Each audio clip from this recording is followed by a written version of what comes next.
Esse cara fez com que a Organização Mundial da Saúde recomendasse um resíduo tóxico na água potável de todo mundo. Fez com que norte-americanos acreditassem que o bacon era a melhor refeição para o café da manhã, convenceu milhares de mulheres a fumarem cigarro publicamente e convenceu seu próprio governo em uma intervenção militar em outro país. O que motivou ele a fazer tudo isso? Estamos falando de Edward Bernays, o homem que fez uma lavagem cerebral nos Estados Unidos.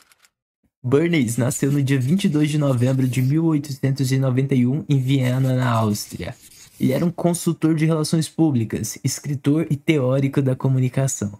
Ele se destacou principalmente no século XX por transformar a maneira como empresas, governos e instituições influenciavam no comportamento humano.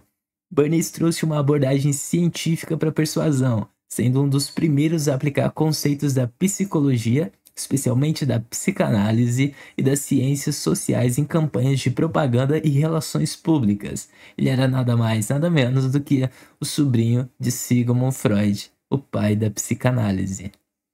Antes de Bernays, a propaganda era vista como algo direto e rudimentar, quase que uma propaganda de guerra. Ele redefiniu o campo como algo mais estratégico e refinado, que buscava moldar as narrativas para atingir objetivos a longo prazo.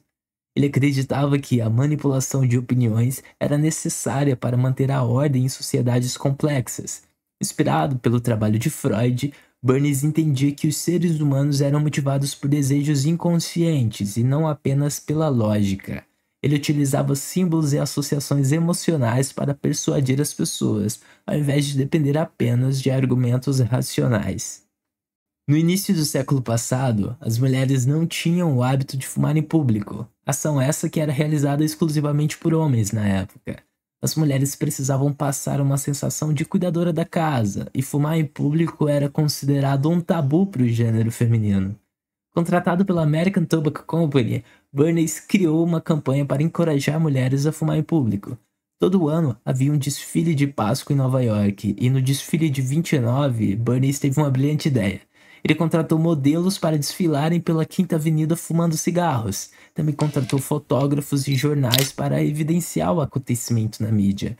A campanha ficou conhecida como Tochas da Liberdade, onde ele associou o ato de fumar à liberdade e à igualdade de gênero, colocando mulheres fumando em desfile público com símbolo de empoderamento. Claro, a campanha de Bernays deu muito resultado. Talvez você já tenha visto em algum seriado ou filme de televisão que os norte-americanos comem bacon no café da manhã. Mas nem sempre foi assim, e durante um bom tempo, esse café da manhã extremamente calórico foi fruto de uma campanha publicitária de Bernays. Trabalhando para uma indústria de alimentos que estava com a venda de bacons em baixa, Bernays usou médicos para promover o conceito de que um café da manhã reforçado era essencial para a saúde. Assim, ajudou a consolidar a combinação de bacon e ovos diariamente como parte do café da manhã americano, mudando para sempre o comportamento de consumo dessa nação. Com certeza você já ouviu falar do flúor, até porque você ingere ele todos os dias na água que bebe. Mas você sabe por que você faz isso?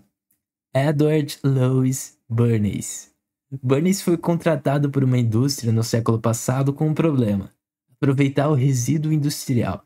Com a expansão da industrialização, as empresas buscavam capitalizar qualquer coisa relacionada aos seus processos, e o flúor era uma dessas coisas. Bernays buscou então alguns estudos científicos comprovando que o flúor traria benefícios, e se apoiou no combate à cárie para fazer suas propagandas. Ele financiou vários dentistas da época, apresentou vários estudos científicos e conseguiu fazer com que o flúor deixasse de ser um dejeto e passasse a ser utilizado na água. Isso furou a bolha dos Estados Unidos e a própria Organização Mundial da Saúde passou a recomendar a fluoretação da água para o restante dos países do mundo, e não demorou muito para que o Brasil também adotasse essa prática.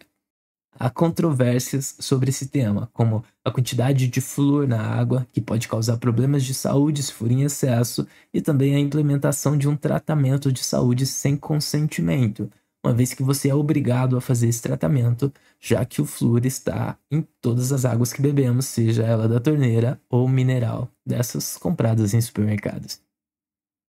Bernays trabalhou para a United Fruit Company, uma gigante americana do setor de exportação de frutas. A empresa tinha grandes plantações na América Central, especialmente na Guatemala, e enfrentava resistência de trabalhadores e políticos locais que questionavam suas práticas monopolistas e o impacto no país. Nos anos 50, o presidente da Guatemala, Jacobo Arbenz, iniciou uma série de reformas agrárias que ameaçavam os interesses da United Fruit. Arbenz queria redistribuir terras não cultivadas da empresa para agricultores locais, o que a United Fruit alegou ser um ataque ao capitalismo.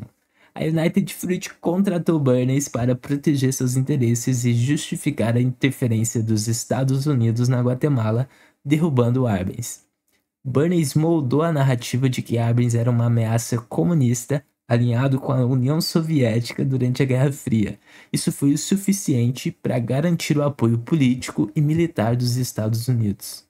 Bernays usou jornais, revistas e rádios para espalhar a ideia de que a Guatemala estava se tornando um estado comunista.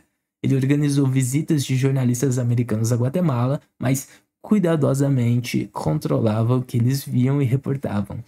Ao convencer políticos e militares americanos de que Arbenz era uma ameaça comunista, levou a CIA a planejar e executar a Operação Pibiçaches, um golpe de Estado que depôs Arbenz em 1954. A United Fruit manteve suas operações na Guatemala por décadas. Já a Guatemala entrou em um período de instabilidade política e violência, com governos autoritários apoiados pelos Estados Unidos. Essa campanha é amplamente criticada por ter manipulado a opinião pública e usado o medo do comunismo como um pretexto para proteger os interesses corporativos de uma empresa privada. Foi um dos primeiros casos documentados de relações públicas sendo utilizadas para justificar uma intervenção militar e mudança de regime de um país. Mas a gente sabe que não foi a última. Bernays faleceu em 9 de março de 1995 nos Estados Unidos com 103 anos e deixou um legado imenso na história da persuasão. Mas para você, ele era um gênio ou um psicopata? Se você gosta do tema persuasão, eu tenho duas sugestões para você. A primeira é: interage com o vídeo, assim você me mostra que você gostou do conteúdo que eu posso trazer mais desse tipo aqui para você. E a segunda é através do e-book O Manual da Persuasão, onde a gente traça uma linha do tempo histórica ali em relação ao estudo da persuasão, a primeira vez que ela foi esquematizada, 2.500 anos atrás, com Aristóteles, até os dias atuais. E tá bem baratinho, tá? Corre lá, é um bom começo para você que tá começando nesse assunto, começando no tema, começando teus estudos sobre a persuasão. E tu vai ver que ela é utilizada para muita coisa e que talvez o teu conceito sobre o tema persuasão esteja levemente errado. Um abraço, te vejo no próximo vídeo.